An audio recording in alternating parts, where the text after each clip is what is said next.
So today we're talking with Blake Hawkins, and we're going to get his opinion on what appeals to him when he's looking for a job. As some of you know, the instructors at Kentucky Welding Institute still pull out on a regular basis to hit up some outage work or some jobs. So Blake, if you're thinking about your next outage, you're going to be away from KWI and your family for a while, what appeals to you in a job?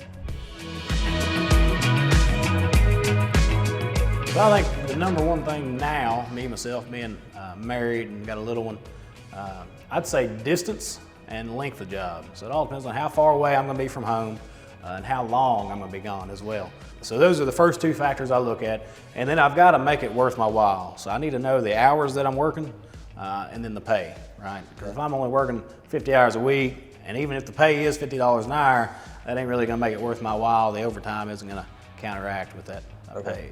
So having a family, you mentioned that is huge, especially with a young family.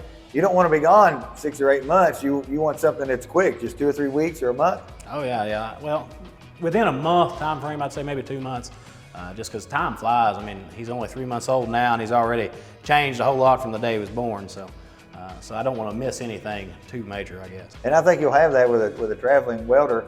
Sometimes the traveling welder may miss the first step or the first crawl or the first word, but it's something that we gotta overcome. Now with technology, there's a lot of videos, so you can see some stuff that 10 years ago you couldn't see as it happened live. Yeah. And then I guess looking back before I got married, back in my bachelor welding days, it didn't really matter to me on how far away I was going. I was looking for the farthest away job. That way I could just say that I've been there, say that I've done that. Okay. So that's two different spectrums that I guess I've been on. Nowadays, I'm trying to stay more close to home.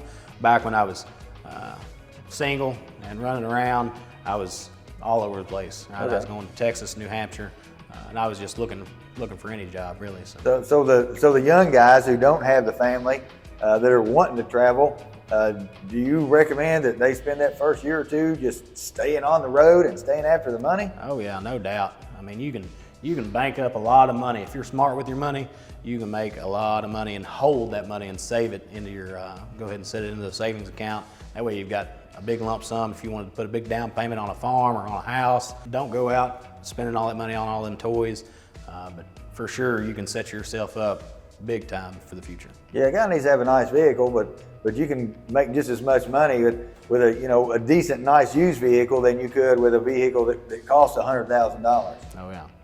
So we've been talking with Blake today about what he thinks is important in the welding industry, and when he's looking for that job, what appeals to him may not appeal to you. So hopefully you guys like this video. We'll be putting out more videos on our YouTube channel, so subscribe to that. And also check out our website. We have links, and we also have shop for clothing and a virtual tour. Until next time, see you there.